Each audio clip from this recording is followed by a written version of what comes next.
अस्सलाम वालेकुम नाजरीन, आप देख रहे हैं आगाज़ न्यूज़ HD। मैं हूं अतफा बलोच। शामिल करते हैं आज की अहम खबरें। In the name of Allah, who is most Rahman and most Rahim, Mr. President, teachers and dear audience, Assalamu alaikum.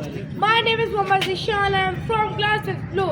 Today the topic of my speech is the teacher as a nation builder.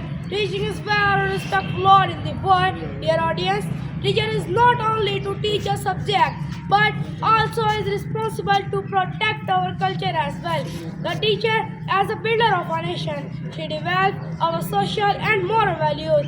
She is a custodian of coming generation. Respected sir, the teacher is the one of the pillar of the society and the country.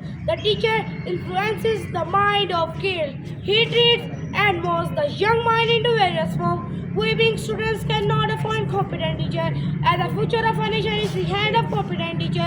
Respected sir, the world of tomorrow will be born from the school of today. Thus, the teacher role is very significant as a pillar of a nation. Let us all respect our teacher.